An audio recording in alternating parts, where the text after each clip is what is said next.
Assalamualaikum warahmatullahi wabarakatuh. Saya di sini akan menjelaskan senyawa turunan alkana. Yang pertama ada alkohol atau alkanat. Dia struktur umum N berikatan dengan OH.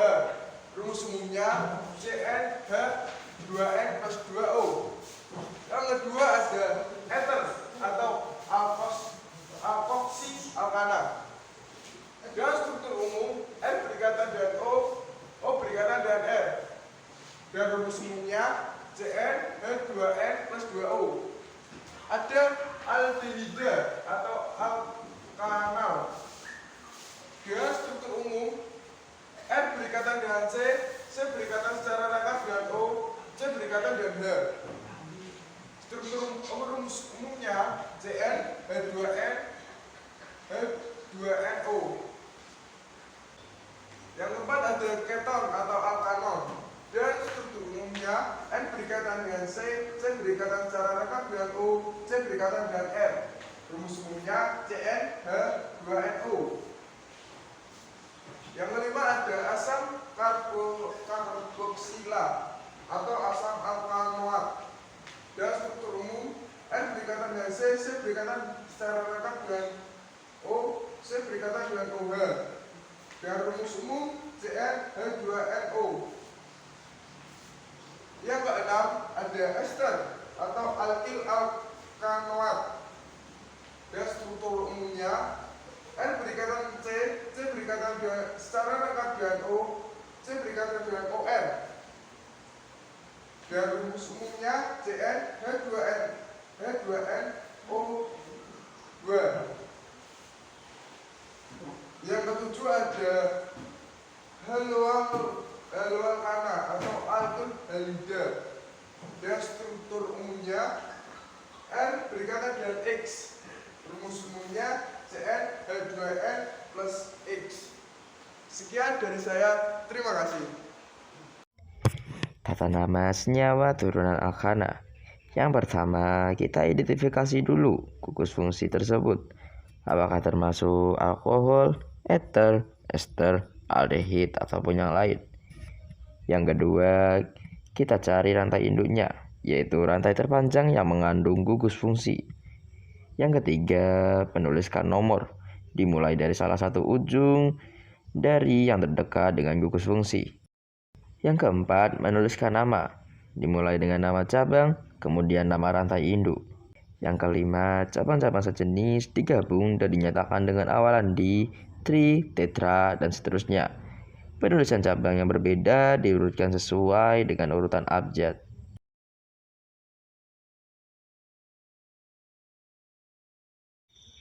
Nah, jika seperti ini, kita lihat dulu gugus fungsinya.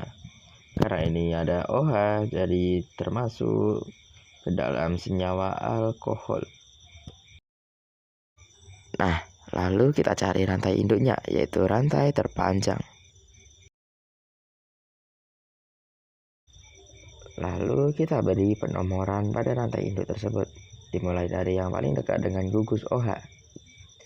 1, 2, 3, 4. Jika sudah, kita tulis cabangnya dahulu. Karena cabangnya berada di nomor 3, kita tulis 3 strip metil strip. Karena OH ada di nomor 2, kita tulis 2 strip. Karena nomor induknya adalah butana, namun ini adalah alkohol, jadi kita tulis butanol.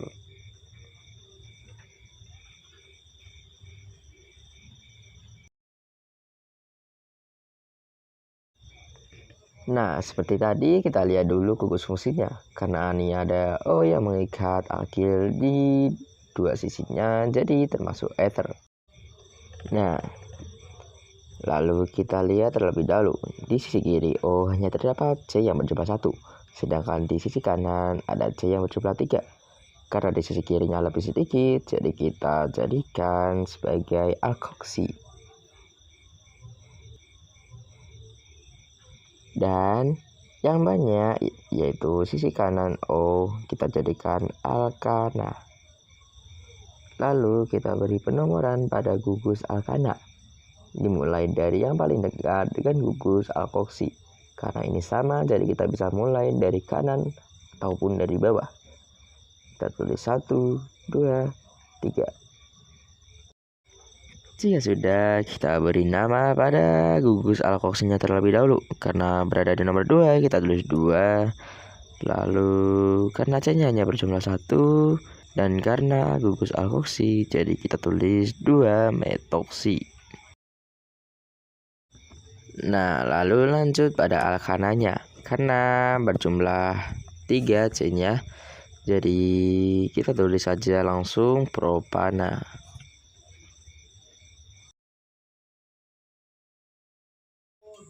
Oke, lanjut.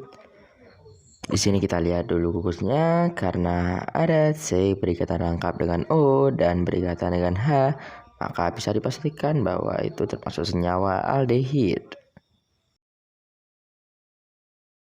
Nah, di senyawa aldehid, C sebagai gugus fungsi harus masuk ke dalam rantai induk sebagai nomor 1. Jadi untuk penomorannya nanti C adalah nomor 1. Oke. 1, 2, 3, 4. Nah, lanjut kepada penamaan. Kita tulis dulu cabangnya. Karena ada cabang di nomor 3, jadi kita tulis 3 karena C1 metil. Lalu rantai induknya ada C berjumlah 4 jadi butana. Karena ini adalah aldehid, jadi berakhiran al menjadi butanal. Lanjut, karena ada C yang berikatan rangkap dengan O dan berikatan alkil pada kedua sisinya, maka senyawa itu merupakan senyawa keton. Ada keton, C sebagai gugus fungsi masuk ke dalam rantai utama dan mendapatkan nomor yang kecil. Jadi nanti penomorannya kita mulai dari kiri.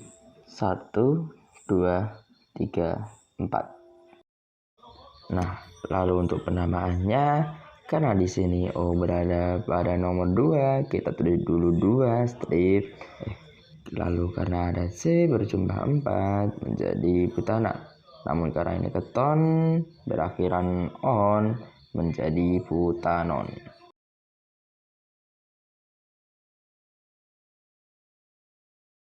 Nah, jika ada struktur seperti ini, di mana C berikatan rangkap dengan O dan berikatan dengan OH, maka bisa dipastikan itu termasuk ke dalam senyawa asam karboksilat.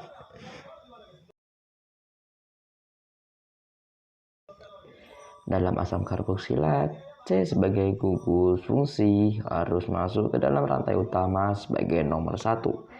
Jadi nanti penomorannya C sebagai nomor 1. Oke, 1, 2, 3. Nah, untuk penamaannya kita tulis dulu asam, karena ini asam karboksilat, jadi kita tulis dulu asam. Lalu diikuti cabang, karena ini ada cabang metil di nomor 2, jadi asam 2 metil. Lalu karena C3 menjadi propana, karena ini asam karboksilat menjadi propanoat.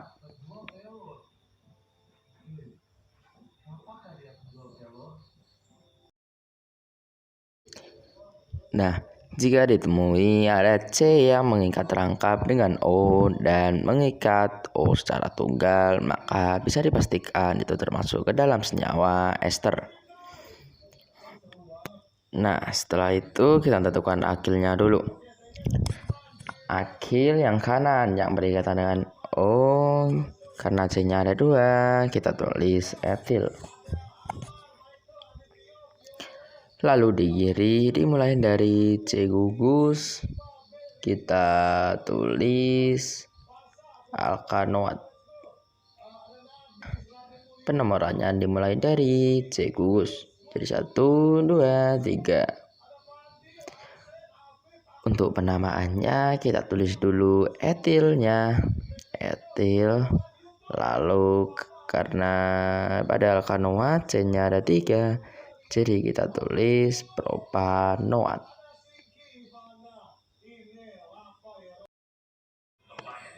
Nah, untuk yang seperti ini ada alkana seperti biasa, lalu ada juga atom dari golongan 7A. Nah, di sini itu Cl ya. Nah, itu namanya senyawa halo alkana. Nah, pertama kita cari rantai utamanya dulu dari rantai C yang terpanjang. Nah, untuk penomorannya dimulai dari yang paling dekat dengan Cl, karena ini sama-sama dari kiri sama kanan, jadi kita tulis dari kiri saja. Penamaan dimulai dari cabang dulu, karena di sini ada 2 cabang. Yang pertama Cl atau kloro dan metil.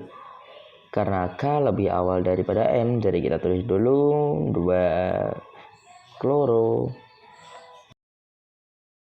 2 metil. Karena ini ada C-nya 3, berarti propana.